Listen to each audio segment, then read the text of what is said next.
Hey, it's your buddy Peace and Harmony with you here today. Red flags of the female psychopath. Now, I get a lot of responses from a lot of male viewers who have had questions on how to identify the female psychopath. And it's also to my knowledge that a lot of females have encountered this personality type in their lives as well, just from either a friendship group or a coworker or colleague, that they have noticed some strange, odd, and undesirable behavior in these types of people.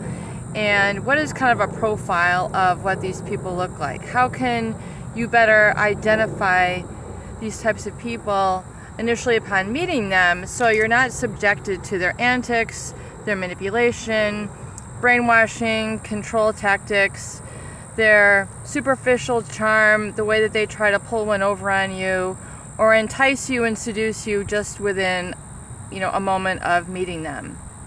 So number one would be just that. So if you feel that here's this person who enters the room, enters your circle of friends, enters your workplace, is married into your family, who just seems way too likable. When they first kind of come in to enter the room. And I would almost liken it to like an overt psychopath. So just bigger than life sort of attitude about themselves, bigger than life attitude about themselves and their body. They seem to feel just like they're carrying this superior air about themselves, as if they are invincible, they are just so charming. They try to flash either items that they have purchased or accomplishments, and just try to flash a smile and be like overly joking and trying to control the room. Well, you have to be very careful of these charismatic types of people. And it's to the unschooled person that at first this might seem like the person to be paid attention to. Well, they seem to be casting a lot of the attention in this room. Maybe I should be attending to them. Maybe they're what is happening. Maybe there's what is going on. Well, the psychopaths who are identified as such on the Dr. Robert Hare checklist and the DSM Cluster B personality disorder list have a certain deficit in their cognition and in their brain processing, specifically that in the paralimbic system, which relates to impulse control and also sort of an emotional continuity or an emotional connection with others that kind of fosters that emotional connection between words, feelings, behaviors, and kind of what they kind of tune into the world around them. They're absolutely lacking in this equipment, if you will. And so one of the main red flags is their impulsiveness. Extremely impulsive. Think almost to the degree of an autistic adult who is highly functioning. Highly functioning mean they might be holding a high place in your company, CEO, CFO, business owner, etc. They could command a high salary. They could be extremely good looking, so they seem like regular functioning members of society to begin with. However, once you begin to work around them or date with them or live near them, you notice that they're extremely impulsive. Not like the ADD where they're kind of like attention all over the place, but that is also kind of a similar quality, but very impulsive in that they will really do whatever they want without regards of the morality of their behavior. So they really lack impulse control, which ties into a sense of morality, which is right or wrong. So they actually do not have a conscience. Your conscience is that which tells you right or wrong, whether something is good or bad, hurtful or not hurtful, something that could essentially get you into trouble. Now, the female psychopath, for example, a sense of morality that we can all relate to. For example, if you were driving and there was a red light, you would not go through that red light because it's against the law. You can get a ticket. You'd get pulled over. And after you did that a number of times, you'd have to have a lot of court appearances, and your license would probably get revoked because you continued to break the law. You continued to do something immoral, and they're like, this is going to stop. And, basically you then be imprisoned. And so what stops you at a stoplight is not only it's the law, but you have a sense of morality, and you have an idea of consequences that could follow, and you want to avoid those consequences so you don't engage in that risky, dangerous behavior. Now, the psychopath, the female psychopath, male psychopath as well, but they lack this really sort of conscious. So in terms of the morality, doing something right or wrong, in regards to really the aftermath of that. So they oftentimes will pay no heed to it. Of course, they'll follow the law to keep them out of trouble. However, they'll be extremely impulsive, make transgressions onto people, which means step over their boundaries, violate them in terms of things that they say to them, how they treat them, certain secrets that they will try to discover about them and either exploit them behind their back, find out passwords, get in, to a computer system, hack money, and it's just, they're able to gather in, the trust of people, especially those higher up when they're in an organization. They're able to really buddy up with people who they really shouldn't be buddy with. And this leads, you can see this kind of germinate from the impulsiveness.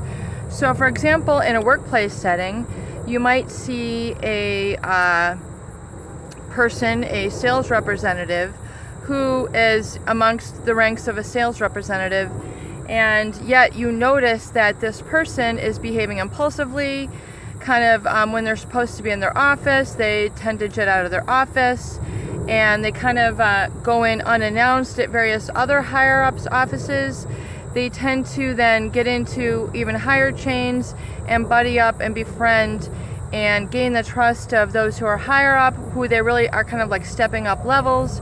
They're able to endure them by their smooth talking, their charm, etc., the lies that they tell.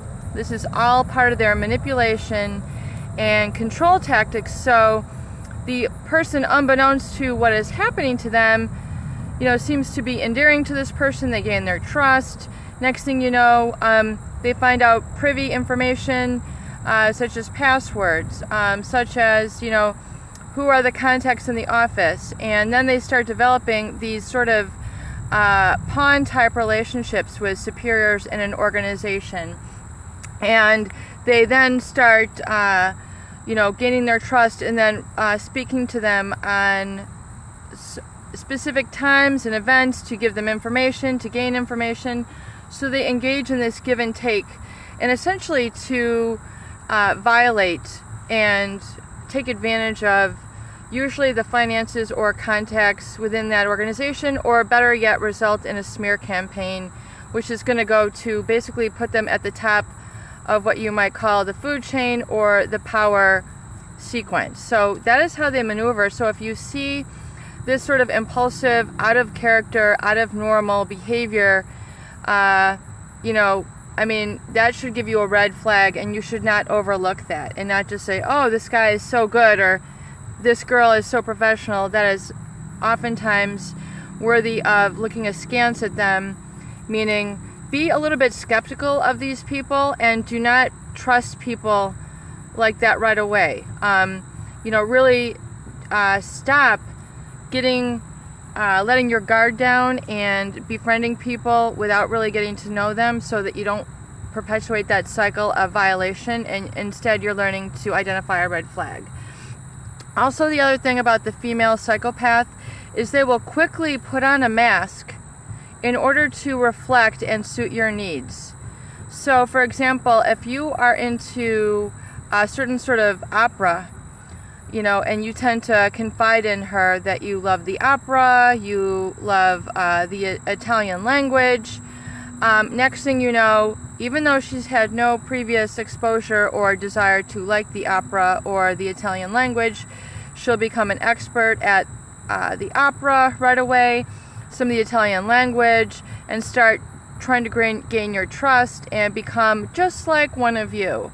So they're very easy to adapt various facades which do not integrate inside of that one person. So they can be one mask over here to this person, one mask over here to this person, and one mask over here to this person, where they might be more country, more laid back, just be like the Harley rider, and then they kind of adapt almost a whole different tonality, a whole different language, a whole different vocabulary and way of speaking.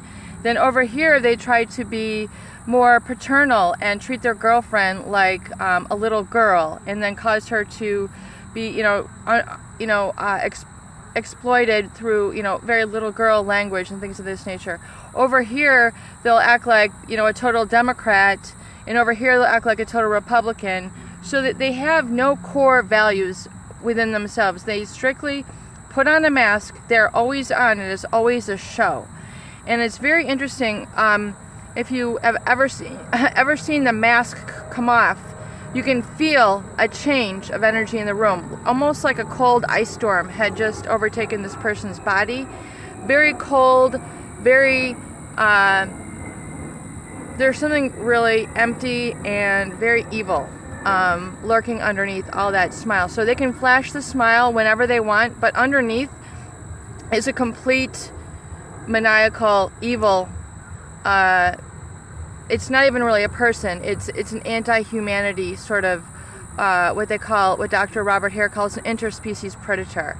So please be very careful. The term interspecies predator, begin to reframe these people when you see these types of people.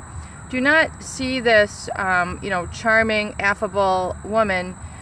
Think, reframe them and say, what, this is actually a predator. Do I want to become involved with a predator? No. Do I want to get entangled up in a bunch of lies? No. So don't, begin to really reframe how you view these people, and that will help you so that you're not attracted to these types and you won't further attract them into your life.